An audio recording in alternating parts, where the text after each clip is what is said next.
Okay, so you've done your research and so far you're pretty sure that you're autistic. And so what's the next step? Well, many of us believe that we must be formally diagnosed. We must see an autism assessor. Now, first of all, let me say that's not true.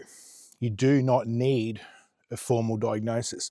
I don't know about you. I know why I thought I needed that. Well, because without it, you can't say you're autistic. Well, I've heard autism assessors say otherwise, first of all. But guess what? The people that say that, autism assessors and clinicians, are autistic themselves. So here's the problem with this, and this has happened. There are people that are now being diagnosed as autistic that for years suspected they were, saw an assessor and were told no, that they're not, because of masking. Right? This is the problem with people who are not autistic. They only know to look for certain things. When you are autistic, you can see it very easily. So this is the problem. The other problem is getting a diagnosis is quite expensive. And I'll tell you a little story what happened to me. You know, I was certain I needed to be diagnosed, and I was diagnosed, and I got in writing that I'm level 1 autism, level 1 autism. And nothing changed. I didn't feel better afterwards. I thought I would. The thing that validated me was it was a group of people similar age, maybe a bit older, who were all late diagnosed autistic people. It was an online thing. And hearing what they had to say and realising, oh, well, that was validating for me. The diagnosis, for some reason, didn't change things for me. And that's the reality of it, is that if you believe being formally diagnosed is going to change something, it probably isn't going to. And don't forget that getting a formal diagnosis is expensive. It can be time consuming as well. You have to get multiple tests done that take quite some time. You also have to have an IQ test done as part of it.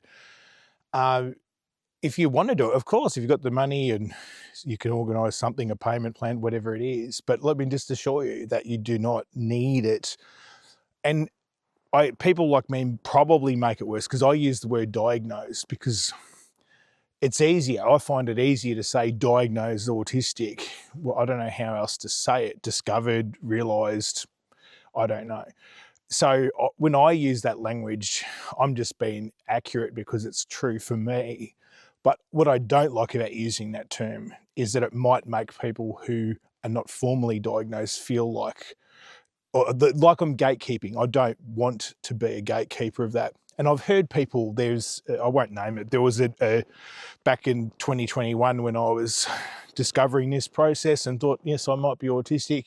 I listened to a podcast and there was two, a guy and a girl on it, and the guy, they were both autistic, and the guy, he talked about being diagnosed as if he had some advantage, and he kind of sounded like he was gatekeeping, saying, oh, well, but I've been diagnosed and you haven't, and therefore you can't have what I have, kind of thing. And that also influenced me to go ahead and get diagnosed. But let me assure you, you don't need to. You do not need to.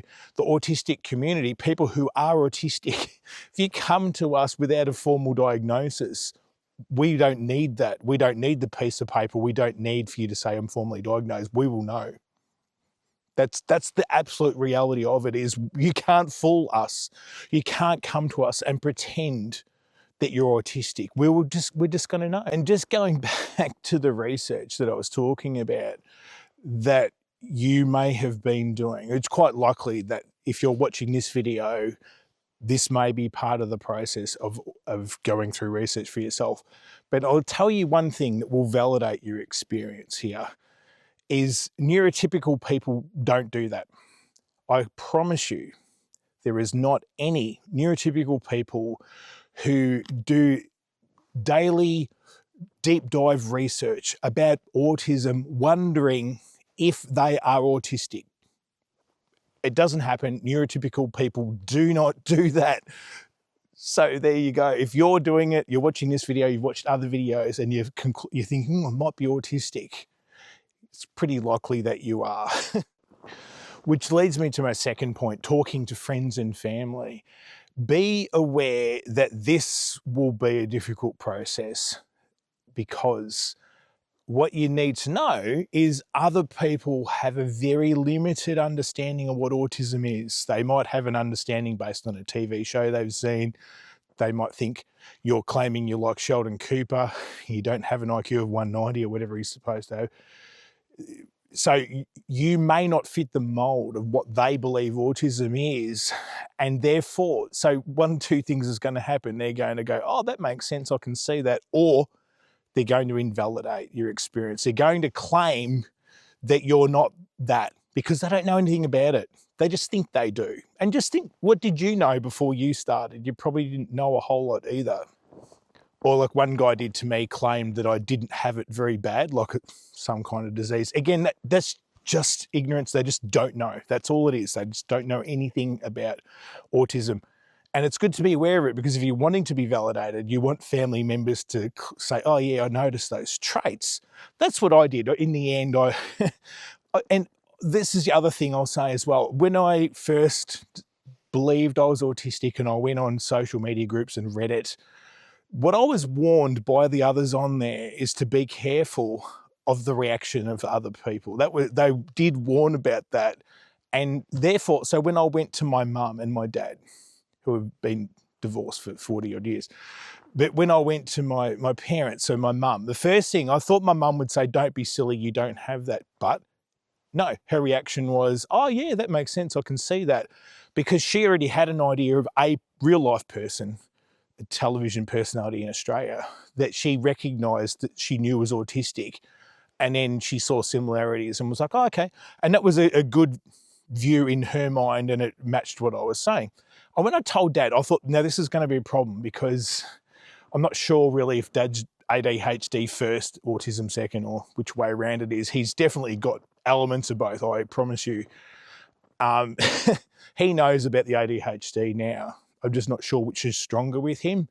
But I thought that when I told him about my autism and I named the traits that are autistic traits, I definitely thought that he would be in denial and he would say, oh, what are you talking about? That's not that.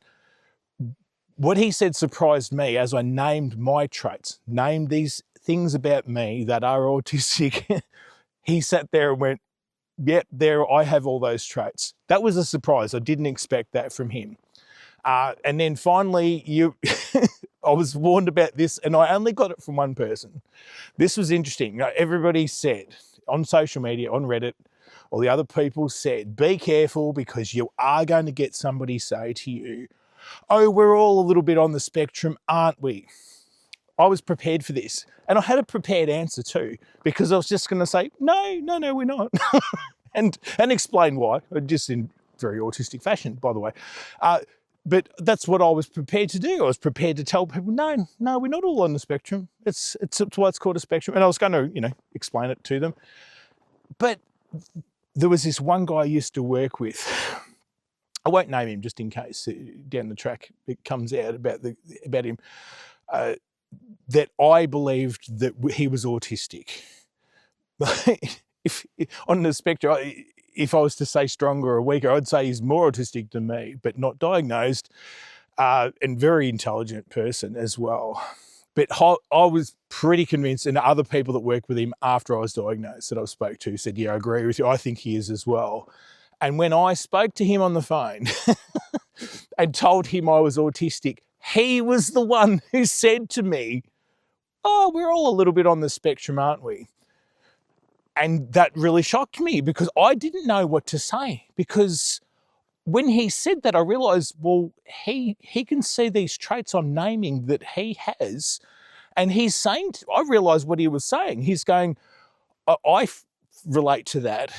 And when he said, we're all a bit on the spectrum, I interpret that as him to mean you and I. That's what you and I, and maybe someone else, I don't know.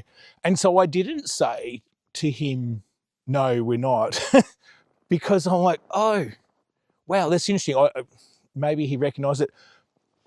And and I will do another video on this, but I'll just quickly say that you cannot tell people that they're if you think they're autistic.